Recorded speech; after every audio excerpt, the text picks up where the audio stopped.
Good one. Don't lose him. Lame.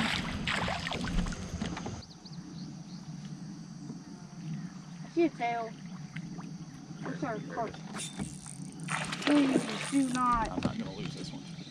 This one I'm swinging. Flip it. Bye. Going to, they're moving, so they're running the rim of this. So I'm sure there's more up in front of us.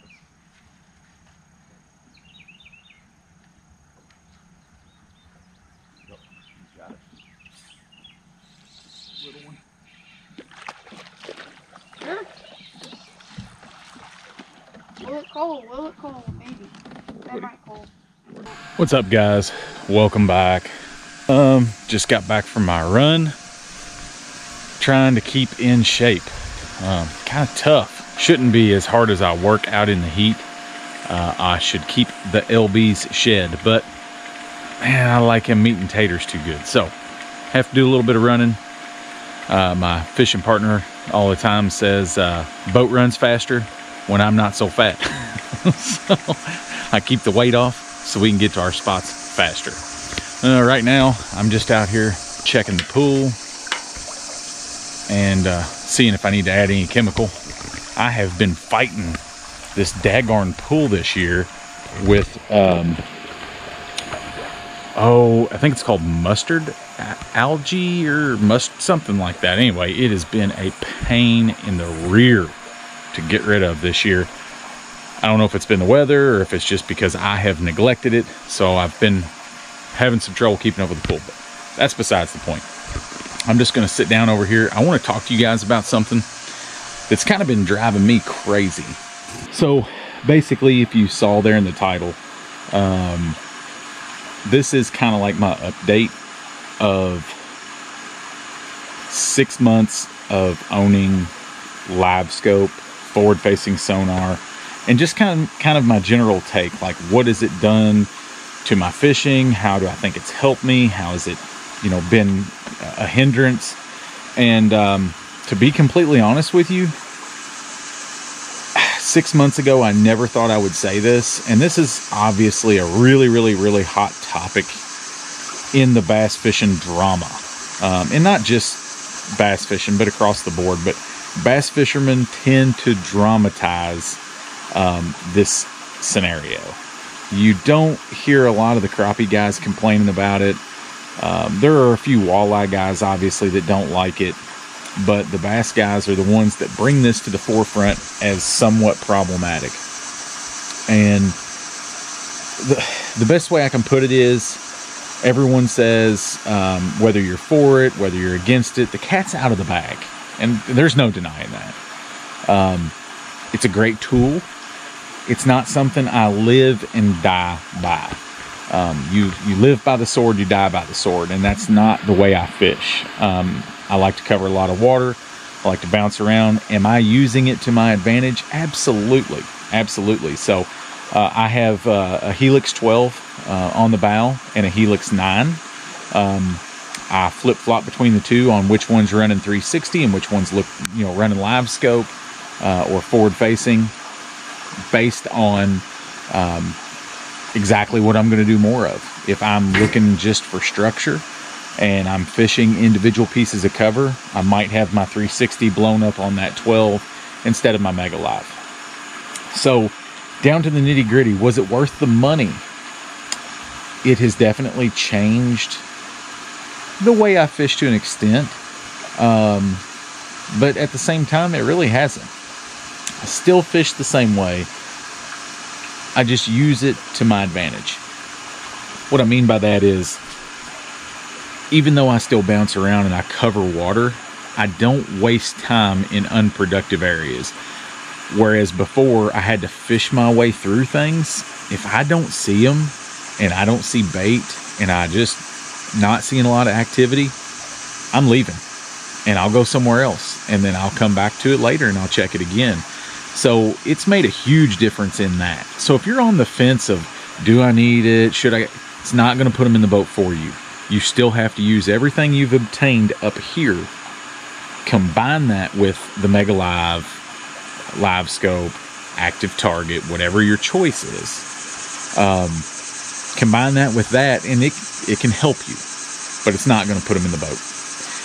I don't typically go out and fish for these roamers that just roam out in the lake. I'm still fishing stuff that's related to structure, but I'm using the Mega Live to just increase my odds, like just to help me break down these bodies of water. So for instance, I'd mentioned in a past video, you know, we're fishing the Ohio River quite a bit right now, fishing a tournament circuit, and we're doing really well. We're leading the points right now with 2 to go, and had a good tournament last weekend. And Live Scope is playing a very large part in our success, not because we're just great scopers, but because we know when to turn it off and we know when to use it. So we're learning how to adapt that into our game. And you have to do that. If you're a dragger, you're dragging plastics, there's going to be places where it's going to help you. There's going to be places where it's not going to do you any good. If you're a power fishing guy, you want to cover a lot of water, same thing. There's going to be times where it'll help you, times where it's not. But it all results back to one key topic / ingredient, we'll say. You have to have the knowledge of seasonal patterns, the way the fish position, where they're set up at, because it really, really, at least in the Midwest, where fishing is pretty tough, it really makes a difference on knowing where to look before you ever turn your forward-facing sonar on. That's pretty important, of just making sure you're in the right area. So I want to touch real quick on Mega Live in general. All in all, it works great for me. I'm a bird guy. I've got birds, 2 12s and a 9. I don't know if that's because I'm a Skeeter guy or I'm a Minn Kota guy, Johnson Outdoors guy, whatever you want to say. But I've had birds before. I've always liked them. I've had Garmin. I've liked them. I have not had Garmin Live Scope. I have not had Active Target. I have been in boats that have it. Picture quality, Hummingbird's not there. It's not there. It's not as good of quality, not as good of resolution as some of these other graphs. And I know you Humminbird guys are probably going to cry about that when I say it, but look, facts are facts. It's just not. Can I see fish on it? Yes. Can I tell exactly how many lines that fish has on his lateral line? No, have no idea. Can I kind of tell it's a bass? Yeah, I can. Typically, by the way they react, will tell me a lot more once I get a bait in front of them on whether I'm looking at a bass or not. But I can tell the difference between panfish, I can tell the difference between bass, and I can tell the difference between some of the bigger species, catfish, Asian carp, that kind of stuff. So it does what I need it to do. I can still see my bait out there 50, 60 feet, no problem. But I bought it just because of the One Boat Network thing. I didn't want to buy another graph. I didn't think I would use it that much. And I'm finding I use it quite a bit. But I don't look at it all day. It's just not, it's not me. But I'm going to use the tool as long as we're allowed to use the tool.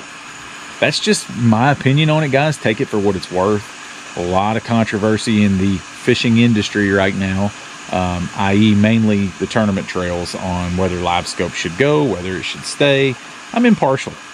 I really can't say that I really care one way or the other. I'm sure for tackle sales, it'd be great if it went away. I'm sure for other parts of the industry, it would be great if it went away. But it's not going to. It might from the tournament trail perspective, and that's fine. But it's not going away. It's here.